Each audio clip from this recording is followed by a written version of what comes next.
Welcome to M&A Science Live, where leading M&A practitioners share lessons learned from their experience. When you use proven techniques in M&A, more value is created. If you're interested in keeping up with the latest from M&A Science, visit mascience.com and subscribe to our newsletter. Again, that's mascience.com.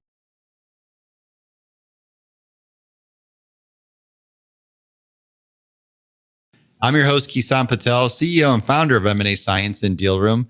Joining me today is Duncan Painter, Chief Executive Officer at Ascential PLC. Today, we're going to talk about how to make transformational M&A successful.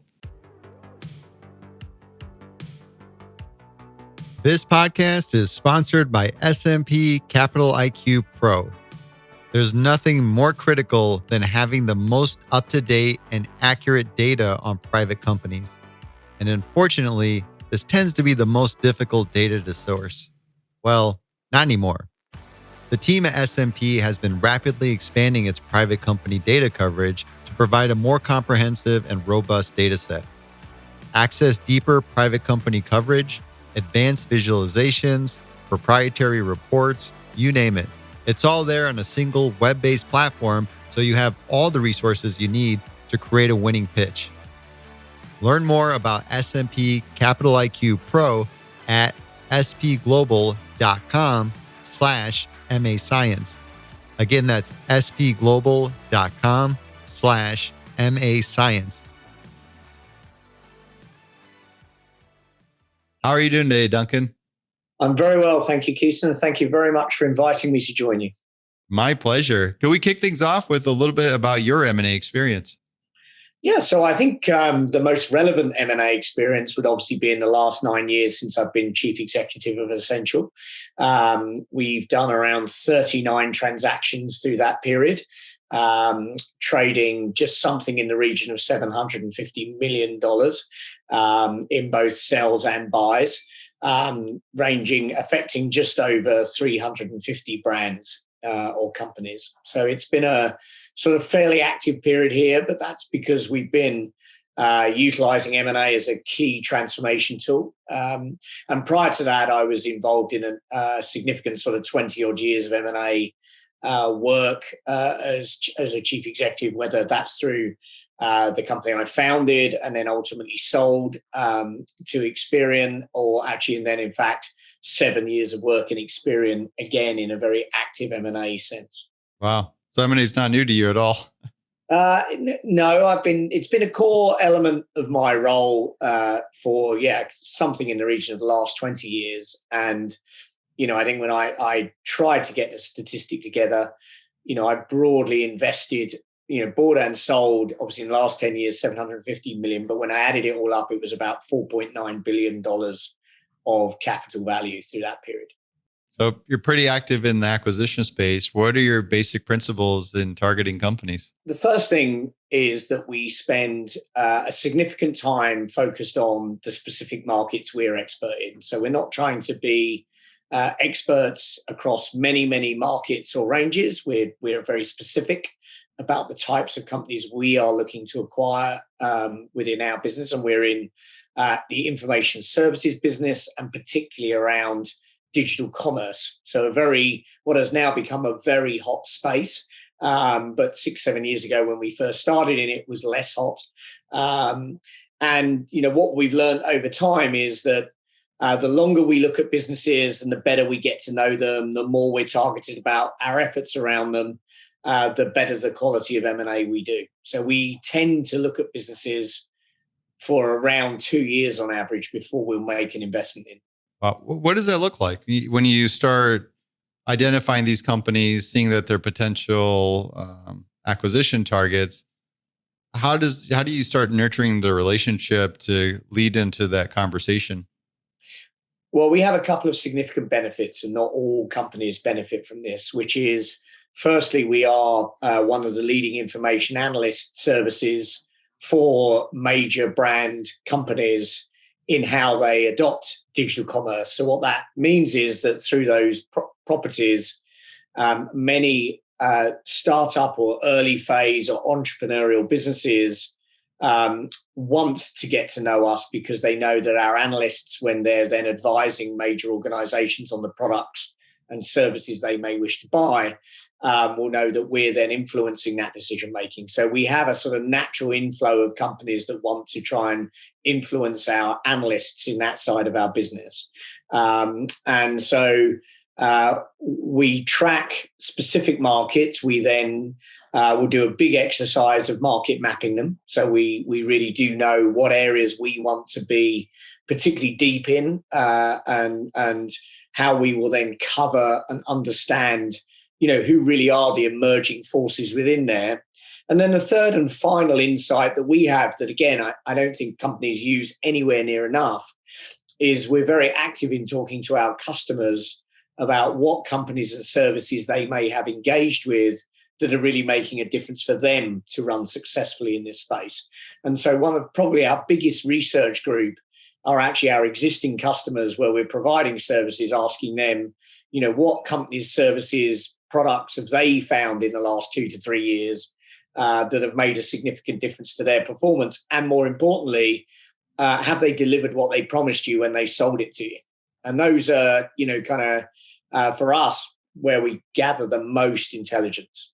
That's really interesting. You lean in on the customers to get insights to find market opportunities. Yeah, they are and prove to be usually our most reliable source of high quality companies. And because we can then engage with them early, and we will obviously, as a quid pro quo for any information we get, as we get more knowledgeable, we will, in our quarterly reviews and with our regular dialogues with them, give them updates on what we're seeing, who we're seeing, how they might enhance that. So it's a sort of two-way flow that we establish with our trusted customers very early on. And that, frankly, has been far more valuable to us than most of the sort of market research data that we'll get, because what those companies will tell us is, I was promised X, I'm actually getting Y. Yes, it's good. No, it's not good. The service has been poor. The service has been good. So before you sort of get into worrying about sort of what a company's economic performance is, you can find out actually if they're actually good at the products they create and sell. Yeah, that's really interesting. Now, you're not having these conversations yourselves. How do you get the information to roll up to you? Every quarter, I meet our analysts, and I do effectively a roll-up of anything they're seeing in the key sectors we're focused in. And then actually, as chief executive, I think, the placement of capital on M&A is one fundamental things I wouldn't recommend you actually delegate. And so I have a small team that reports to me, and I work on each of the major transactions we look at, where this is exactly the conversation I'll have with an end customer. So if there is a quarterly business review or a quarterly meeting with one of our customers, I will invite myself to it, and that's where I'll have this direct dialogue around the businesses we will or won't deploy capital in. And so, we know, A, that keeps it tight. B, it ensures that when we're getting research, we're hearing it directly and there's no sort of disintermediation of the information. And then thirdly, of course, when we engage with the companies, and again, that will often be myself that will engage with them, they know that we really do know the facts, because we turn up and actually, can ask really high quality questions about their business. And that in itself is also, from my experience, makes a significant difference from the level of engagement and sort of willingness to engage post an initial meeting with an end target company. Really good approach. It makes a lot of sense. What are transformational deals?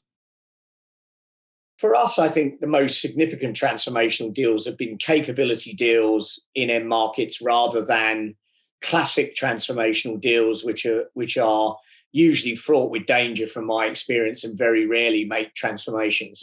So what we look for are businesses that provide capability that we as an organization can really leverage much harder than they can, where that capability is of a very high quality nature. Doesn't necessarily mean they have to be a big business.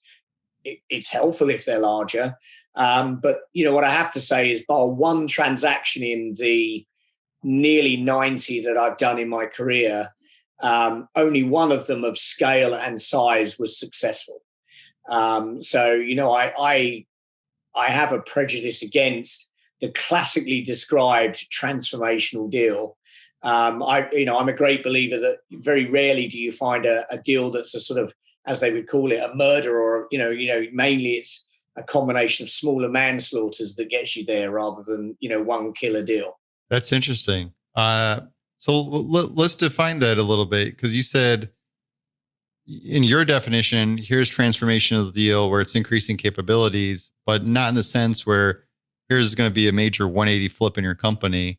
It's sort of, you got to go through a whole series of these type of increased capabilities to lend into that transformation. Does that sound right?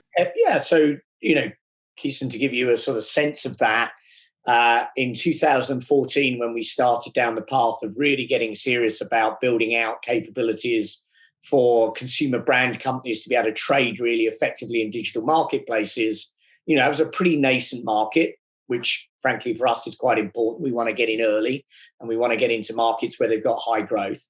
And we have acquired 6 businesses from around the world over 5 years. But to put that into context, they're high, we've been able to get them to become high organic long-term growth businesses. And so since 2016 and today, so around 5 years, we have gone from a business of 0 revenue in that space to a business that by the end of 22 should be around something in the region of $250 million of revenue. I want to step back into what prompted this, because if I remember right, you had an interesting story of situation you got into and knowing, or sort of what prompted you to take this approach. Yeah. So look, when I joined what was then EMAP, which was a public company that had been taken private by Apax, the big private equity firm. They had bought it in an auction in the 08-09 vintage. And for anyone who knows, that particular vintage of M&A transactions, they'll know that most of them were pretty bad. It was a classic leverage buyout deal. So they borrowed sort of something in the region of $800 million to finance the transaction. And obviously then put in around $500 million of equity to buy the business.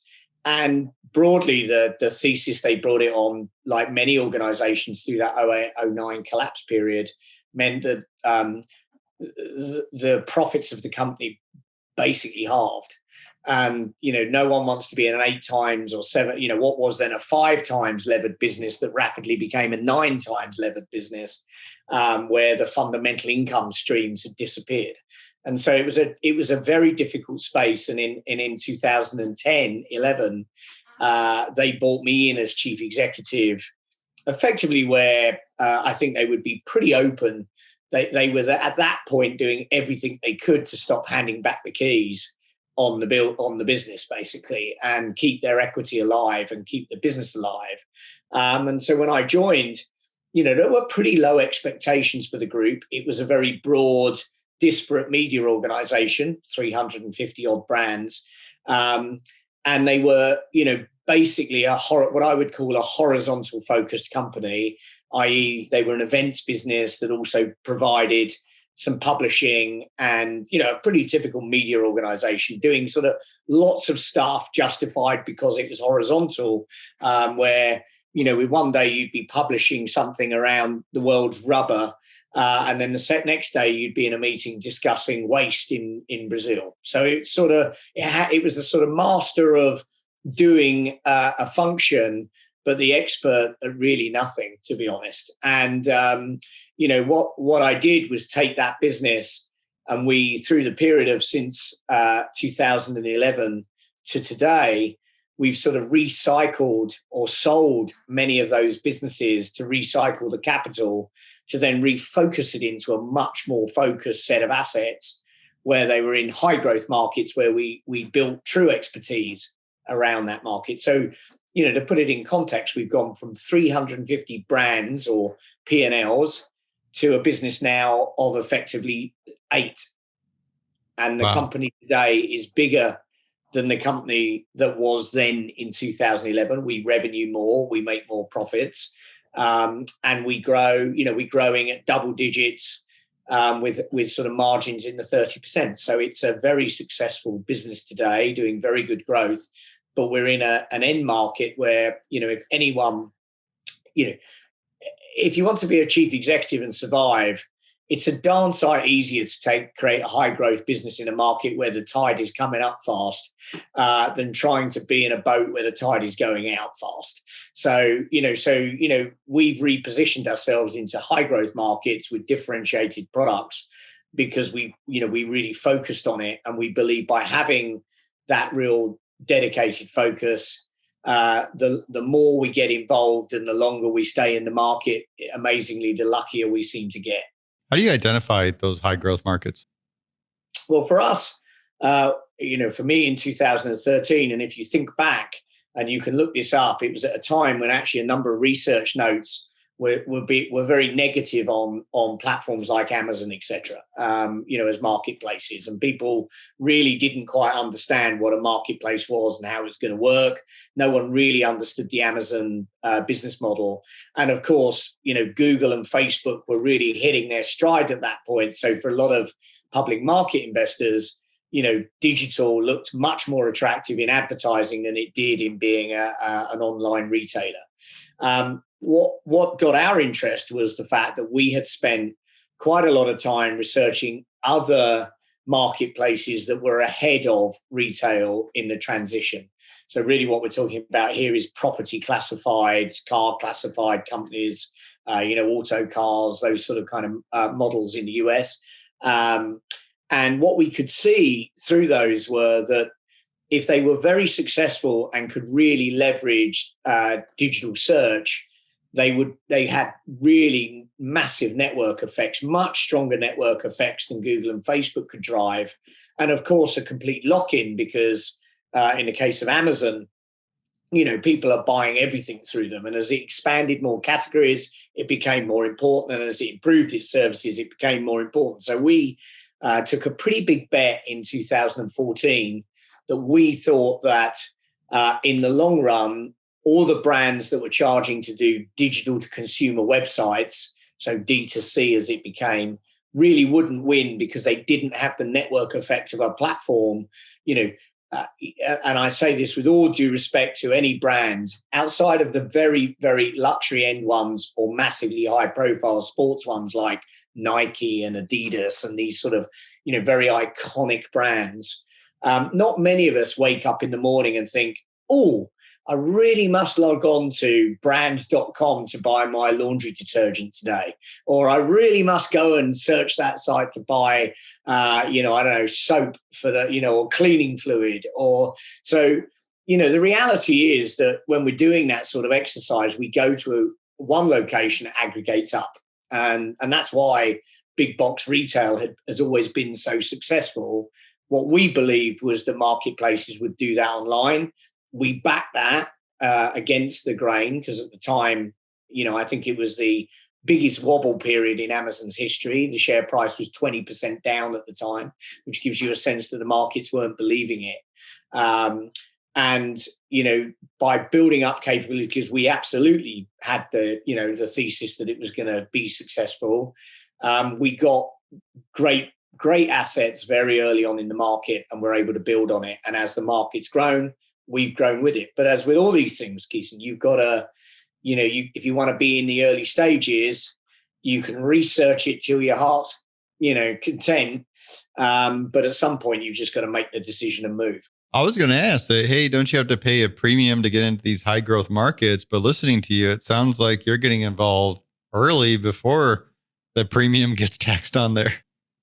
Yeah, so look, we floated the company onto the public markets in 2016. So we turned the business around very successfully. We really had started down this road.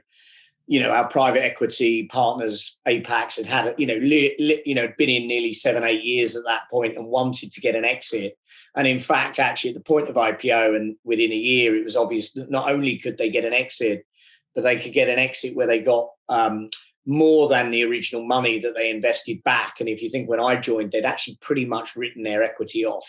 So, and rightly so, because on a mark to market, the actual company's valuation was worth less than the actual bank debt that we had. So, so they got a very good exit. And what we were able to, again, utilize there was a model where, we're doing something quite different than most public companies aren't willing to do, which is, we're using effectively high cash flow and access to public market money, which is at a lower cost of money, and effectively, therefore, a lower returns hurdle.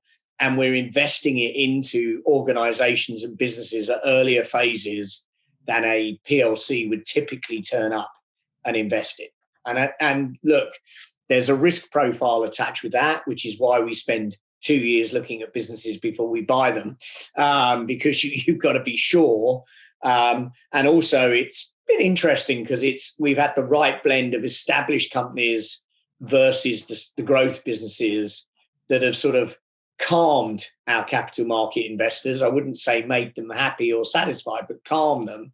And so we've been able to gradually do that transition and balance of bringing through the fast growth, but as they become more and more certain, while then, underpinning that with higher cash flow, sort of more legacy, I suppose would be described, but heritage businesses, and then done that sort of step change of buying in and selling down as we could get more sure we were in the right markets. But at the same time, Keaton, that's tricky because as we now are getting towards the more we're now into the run phase, we're out of the crawl. We learned to walk over the last 2-3 years. We're now running, but the issue is, as you rightly say, we're now at a point when assets in the market, if we're buying them, are a much higher premium than they were 6-7 years ago when we started. The only good news is now, of course, we need to buy a lot less of them because we have the capability. And so much more of our capital today, instead of going into M&A, is going into just capital organic investment. So it's a sort of phasing, and what do you do when is sort of what is how we think about it. You're investing early. Can we walk through some in terms of how early? Because it sounds like your early is like a series seed or series A. Yeah, we would be in classic VC terms in and around series. Well, actually, even we won't do pre-revenue. That's a bit early for us. But we will and have done certainly pre-profit. So we definitely will come in and buy businesses with revenue only. We have to be sure, because we're a public company, they're going to get to profits relatively quickly, and that our value benefit gets them to profits fairly quickly. But we would be, I would say, of the, about a third to slightly more of the deals we've done in the last 7 years. Most of those have been businesses pre-profit, and the other investors looking at them at the time would be Series B VC style investors. Wow. You take some risks. Well, maybe. I think that's why we tend to research them hard. Right. We have, as I say, we have a real leg up compared to, standard investors at that point. And that is, we have a number of assets all around the space. We're only looking for the assets in that area in digital commerce. They've got to be complementary to what we're building. You could argue what we're doing is using M&A as a direct replacement to capital investment ourselves. So rather than investing capital and building that platform or that code or that system, we're buying other assets and integrating them in. So it's a sort of different way of deploying capital, but through early stage M&A, where a lot of the platform's already created, or is well on its way to being created. But where we have that absolute inside track that we can usually verify what they're doing with customers directly, where they, because those customers are vested to us for many other things, they'll tend to just be a lot more open and honest than they might be to an outside investor who gets a sort of one-time shot to research that organization. So yes, it is definitely riskier. Yes, the revenue streams and the kind of predictability of some of the businesses we buy, is not as consistent as a public market would always want. But I think that's all about sort of knowing when to go in and how to go in, and whether you're taking a majority position or a minority position for a period while you build your position and the value add to that management team. So you do a mix. You may come in as a typical growth investor with the minority position, or you may do a full M&A. And what do terms look like? Yeah. Are you using earnouts in those deals? Yeah, we are on the where we do full M&A. We take 100% of the ownership of the company, but we're doing structured earn-out programs for management. Many of them, once they get comfortable with the concept and that they can see we've got a really good track record of supporting management through them, like them, because um, um, it's basically like doing business with a VC, but where you don't have the risk of having to re-raise money every 6 to 12 months because you've got the guaranteed rates and you know the way you're going to get paid out later down the road. So you can, as management, you can just completely focus on running the business and delivering results. And for us, it's very easy because we've got the capital and we can help them and guide them. So you take away, I suppose, if you talk to the average, and I know this because I founded my own company in 2000, grew that up to be a market leader in Europe, and actually exited that to Experian for about $150 million. So I've kind of been through the cycle of going from nothing to 600 people and a very successful company.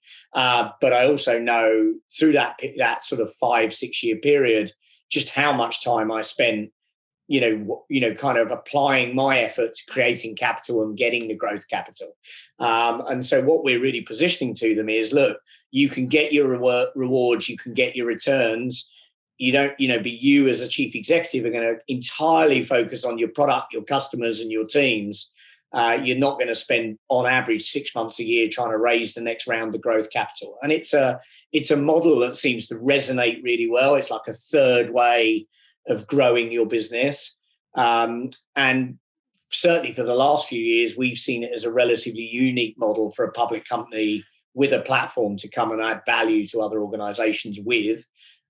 It's become a lot more credible and a lot more viable now that we're 8-9 companies into that, and many of the management teams have clearly prospered through that. How does that contrast with the founder that wants to continue down the path of going through the series of fundraising?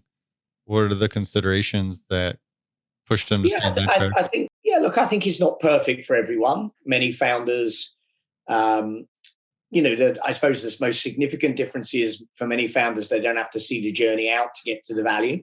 And as long as they're agreeing that with us up front in a very open way, that's fine.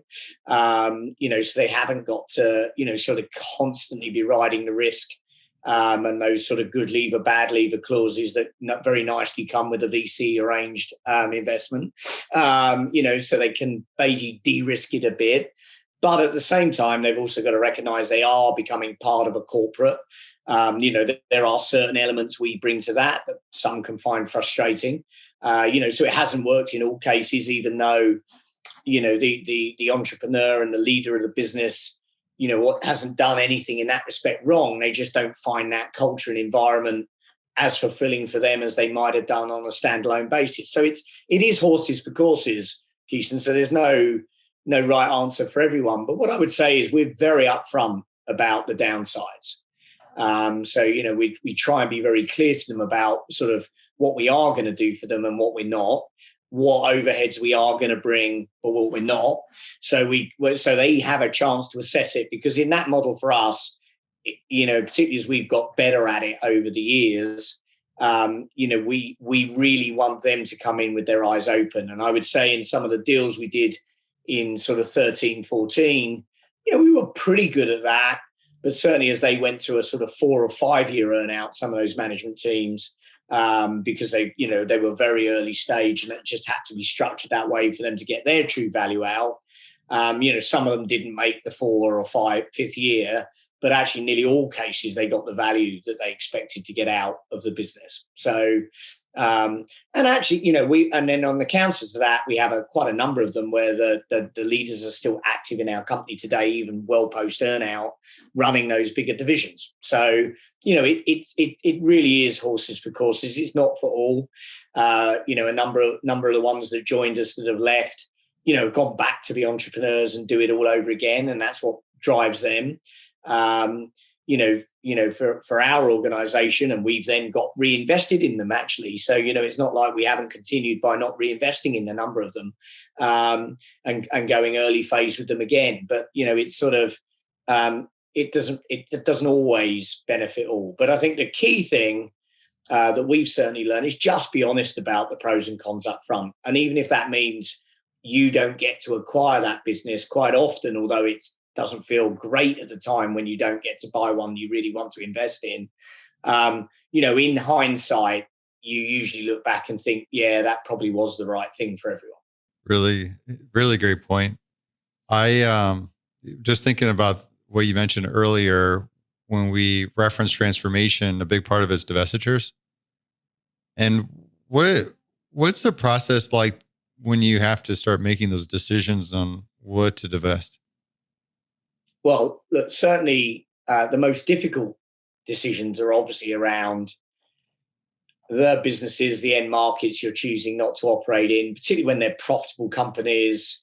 They may be growing, but you can see that there's potential for slowing in growth.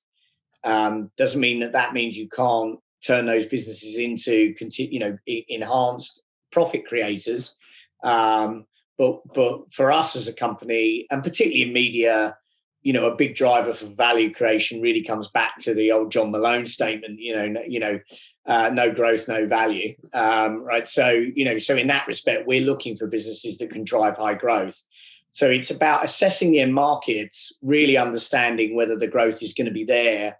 And then the other fundamental feature for us is running a culture where if you have a business or a group of businesses in your structure that are going to be subject to disposal, it's just being really honest with the organizations, the management teams, and the people in the business that they're not core long term. That doesn't mean you won't invest in their businesses and that you're not going to want them to do well, but ultimately you are going to find a new shareholder that will be a better shareholder for them in the long term. And one of the things I've noticed through 10 years of doing this is that too many corporates are just not willing to sort of have that very honest dialogue with the teams and just tell them that's the path they're on. And I don't quite know why, because in every case, if you get the balance right, you're very transparent and open, and you treat the people in the businesses like grown-ups, they don't have an issue with it.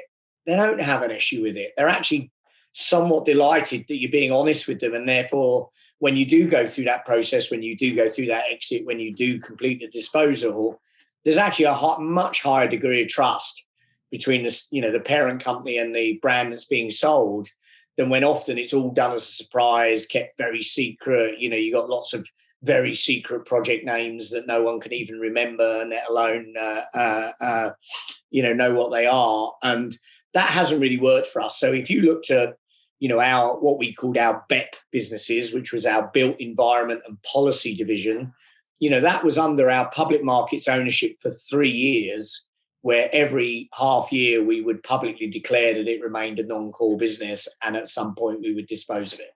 So it's sort of, I think, by just being, I think too many management teams feel under pressure that once they've said they're doing something, they've got to do it that week or, start it. And I think the more you just educate the people in your organization to understand that fundamentally they're not going to lose their job. You're not going to stop investing in the business because you obviously want the best quality asset you can to sell. And as it goes through the process, you're going to reassure them that you are going to find the best quality investor for that company that you can find. That reassures most people. And then, of course, if you have a track record of actually doing that, which we did build up over time, by the time we came to those latter disposals where we could be very open about it, people really trusted that is what you would do. And therefore, it became a little bit like, this is what I say to people is, are you in a business invested in by a VC or a private equity company? Yes. Do you fundamentally have a problem with the fact that they might sell you? Well, no, because that's kind of their business model. And so why is it that a corporate feels that they've got to say to everyone, well, we'll obviously keep every company we always buy? At the end of the day, if you just open in a longer term that there could be an exit for that company from the corporate, but it's not going to be negative for them, we found it actually inspired those businesses and almost gave them an empowerment and freedom where, if I'm honest with you, Keeson, on a couple of occasions, we got a couple of years in and thought, oh, do we really want to sell these businesses now? They're doing so well. So, so it's kind of, it swings and roundabouts, but it's, I I think that to me have been the key lessons I've learned in 10 years of doing it. Wow. I like the part about being honest and upfront. I think that's a skill of its own to have those tough conversations. And sounds like you ultimately get more support as you go through that process by doing that. Well, look, I think it's like anything. If you tell someone, look, we're thinking of doing the following and we're thinking of doing it in the next 3 years, i.e., not the next 3 days, and that there should be no real impact to yourself, but we're going to keep a regular dialogue up, and you have every right to ask us the difficult Q&A questions you want to ask us in an open forum where we're not ducking them and we're pretty honest about them. People genuinely, from my experience, say, well, I can trust that. They're being honest. They're being transparent. They're not, hiding from the facts. They're making it very clear that, for me personally, in my job doing X, there's no immediate risk or change to my role, to the income, my career, my opportunity within this business. Most people quickly rationalize to, why would I really care about this? It's just a set of paper that currently sits in one company's safe that within a period of time is going to end up sitting in another company's safe. And as long as the people I go to are genuinely good investors, surely this is a good thing. Organizations don't often assess their portfolios and have those considerations on divestitures. Is that something you do on a periodic basis, or is it just an ongoing assessment? Yeah. So we, again, look, I'm pretty open and transparent about the fact that my number one job as a chief executive is capital allocation. I mean, that's what I'm basically paid for by my shareholders. It's how I allocate capital, whether that be money, human resource, any element of the company, to derive the best maximum return I can get for them for their investment within our company. That's it. And I would argue that is the job of every chief executive of a business they own. They just don't think about it quite that way. Within that, we therefore take a view that every year we do a parking lot exercise where every business goes into the parking lot, and then we re-justify why it's core, strategic, and important to our customers, to our stakeholders of the organization, and ultimately our shareholders. And if you do that exercise every single year, effectively, I suppose what you'd say is sort of reverse DD on convincing yourself, not that you're selling them, but why you want to reinvest in them and keep them. We find that to be a very, very good exercise that really keeps everyone in the company honest. And I just think not enough companies do it on that, and if they did on that sort of regimented basis, they'd fall back in love with a lot of brands in their business that sometimes they fall out of love with for no other reason than they sort of forget what was the whole core value benefit of that business. So to recap, this assessment will include really focusing and understanding what's core, what's not core, what's their potential for growth, and what lines don't have potential for growth, and also thinking long term. Is what that company does still very important to its customers? Does its customers still truly value the quality of the product they're providing? What is the consistent NPS and sort of value scores that customers are giving them? And have we deployed the capital well? And have they built and enhanced their products well? Are they creating that sort of network effect for their own business? Are they running other people in the business satisfied and running the business well? Is it getting good results? Of course, end market is important. Is it a growth end market? But, I think it's all that sort of fundamentals around, is this truly still a good business? And more importantly, have we, as custodians and operators of it, done a good job? And of course, most companies don't want to do that because, it's a tough exercise, because then you have to really lean into the fact that actually collectively, maybe you didn't do as good a job as you thought you were going to do. Maybe those promises that you made around product, enhancing products to a whole new level, or whatever that sort of, marketing stroke sort of customer promise you made 3 years ago, is it still valid? And did you really hit that? Have you really done X, Y, and Z? And of course, that's a tough exercise to go through, and one that, from my experience, not many people truly want to lean into every year and sort of hold themselves to account on. Very true. What's the hardest part of the divestiture process? look, the actual exercise of divestiture, if you plan it well, put the work in, get it done, of course they're sort of noisy and difficult. But I would say that the hardest bit for me, because we've never sold particularly low quality companies. They may not have been growing, but it doesn't make them low quality companies. Um, is I take a great responsibility around, am I truly picking the right investor to back that business? And from my experience, everyone just assumes you sell a business on the basis of price. And that isn't the decisions we've always made. Price can often end up being not a lot different between various bidding parties, almost not enough difference in it to justify why one would get it over the other. So for me, it's truly trying to assess, are we effectively selling this equity in this business where we know it better than anyone else? Are we selling it to someone that we ultimately believe is going to do what they said they would do and be a better shareholder for the company than we have been? And again, that's a hard thing to assess, because it's really hard to admit that someone's going to do a better job than you might do for that company. So that to me is the moment when it becomes really difficult, because you're judging things a lot on face value, and that's never a good place to be judging things on. Really fair point there as well. What are some of the biggest M&A lessons you learned throughout your career? The data and the information, that very rarely lies.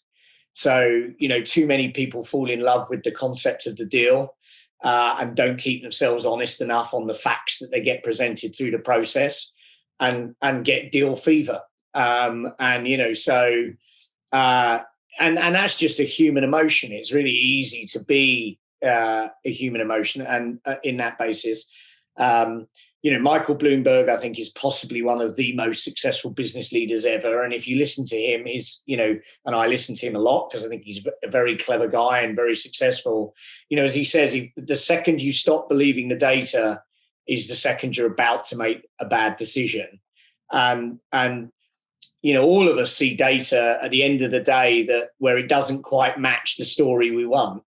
And the problem is we then start to build stories around why that really doesn't matter anymore, and therefore we still want to push ahead. All of those are the elements, Keaton, where you just got to stop, not do it. Don't convince yourself that you're going to somehow fix that challenge, and just pull out. And by the way, that's really hard to do. It's really hard to do, and people don't like doing it because they feel like they've made themselves look silly.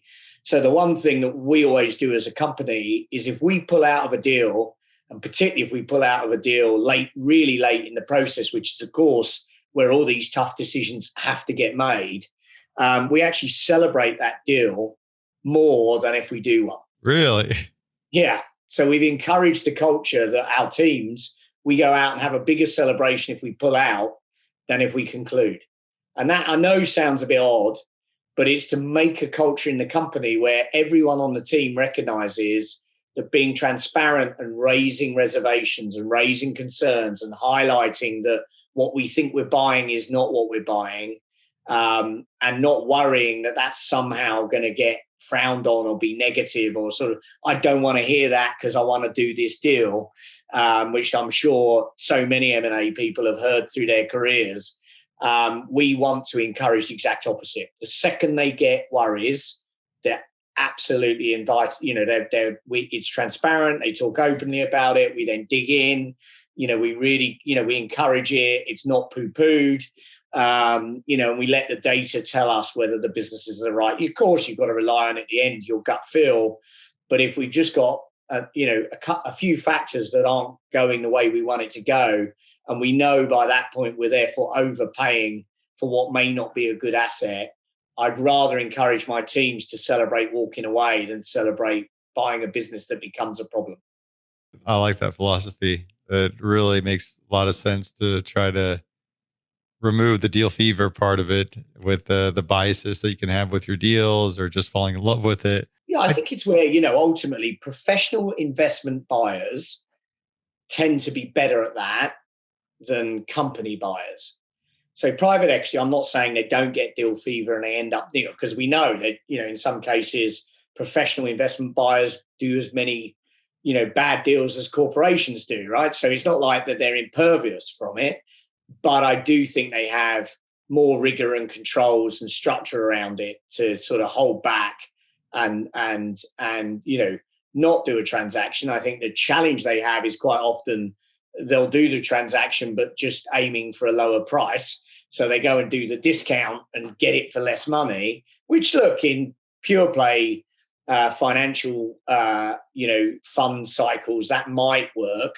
But from my perspective, if you go into a business with an expectation of a certain level of quality, a certain level of performance, certain quality around the products, why their customers should, really trust that business or not, and that product or not, which, by the way, if you look at Edelman, for instance, who's a business that publishes an annual trust barometer, and they do analysis across everything in sectors around trust, business trust, their latest research says that, customers want to invest and buy companies they trust, not companies they love. So it's interesting that they think trust is a much more important element to understand in a business than whether customers love the product or not. Because people can fall out of love with the product. They very rarely, if the thing maintains the trust, fall out of trust with it. So, those are the things we're looking for. The second the barriers come down, that's the point we walk. So as soon as those expectations are down, I'd rather not buy it at all than try and buy it for less.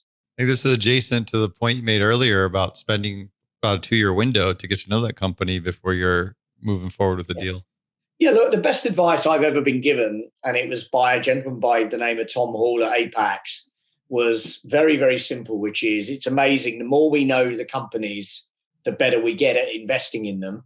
And the longer we take to know them, the better we get to investing in them, which is why he always argued that the best businesses to invest in, i.e. double down his investment, were the ones he already owned, right? So kind of because he knew them better than any other company that he could go and buy.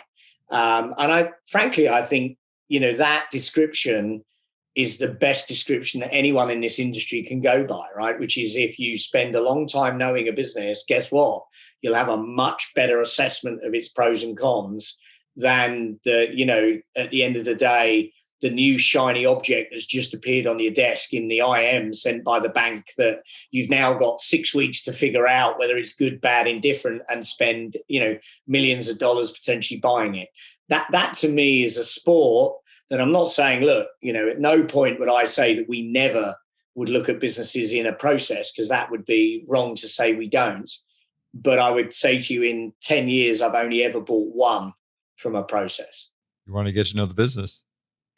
Well, the challenge of processes are, they're brilliantly designed to get you to an outcome. They're not necessarily brilliantly designed to get you to your best outcome.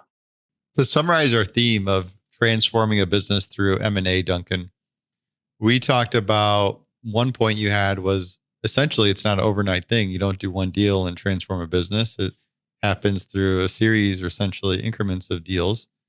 You mentioned really being able to pick on these trends early. And that's a key factor in getting into this and sort of understanding the industries and getting involved at the right time and not paying these excessive premiums at that as well. And then the other point was around divestitures. You also got to be proactive, assessing what business lines are non-core that you may need to divest of that can also help fund some of the new areas of growth. Is there anything else we're missing when it comes to transforming a business through M&A? Well, I think the other thing is you rightly say, Kirsten, is you've got to have convictions. Once you've set your strategy, once you've defined the space that you are going to be expert in and you're going to build around, you don't be a butterfly. Don't suddenly then start, oh, well, but this one looks good. And, oh, look at that one over there, where it's not really where we said we wanted to be, but it's it kind of fits. Stick to your knitting, stick to your discipline. Don't get bumped off the road, because it's really easy if you're going to use M&A to get bumped off the road. Stick to fundamentals. hold around those fundamentals. Don't get sort of coerced into doing other things. And remember, and I say this, look, I'm 10 years in, and I touch wood that I am here, because M&A at the core of it is a very dangerous sport. It's a bit like sort of, diving off of it, doing, parachuting off of mountains and things. Yes, it can be done very safely, but my God, have you got to be really prepared, have all the kit, you can't, you've got to be expert at it. And then 9 times out of 10, you get away with it. But the emphasis being 9 times out of 10, not 10 out of 10.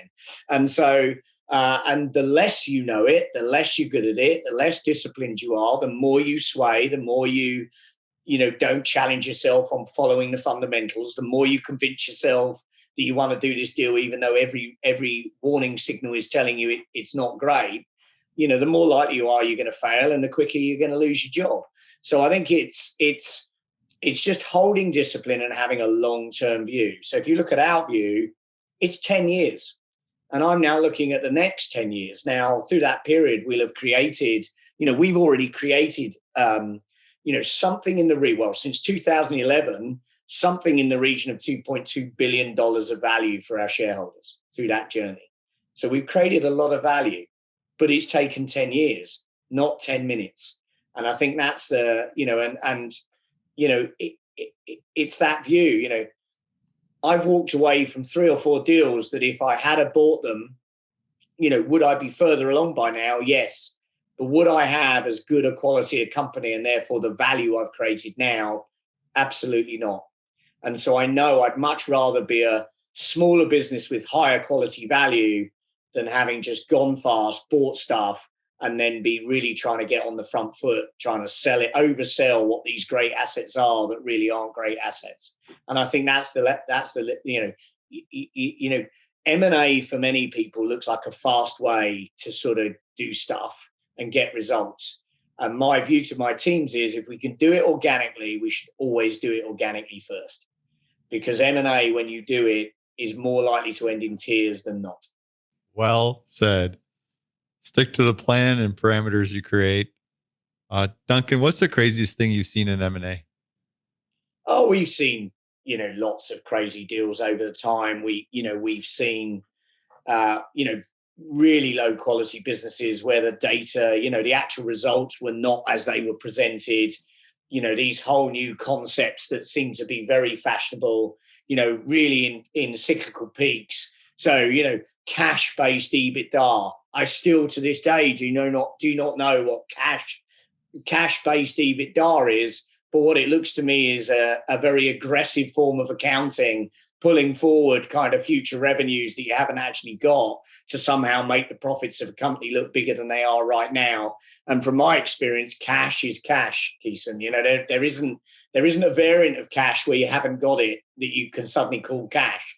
And so, when I look at some of the stuff that's going on right now and people are buying on that basis, where you basically take, I can tell you right now, I looked at a transaction in the last 15 months where the cash-based EBITDA suggested it was doing EBITDA profits of 82 million.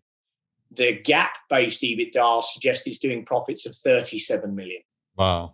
You pay a multiple on 82 that's got any relevance to 37, you are on a loser at that point. And I think it's just human nature, particularly when there's a gold rush, which, let's be honest about it, right now in the M&A markets, because there's far too much capital around and not enough deals, we're in a gold rush.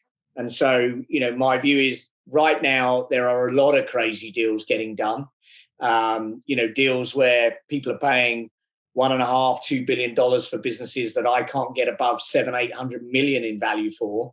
And by not buying them, I'm seen, you have that concern and that worry that you're seen as the person that's missing out and you're the idiot.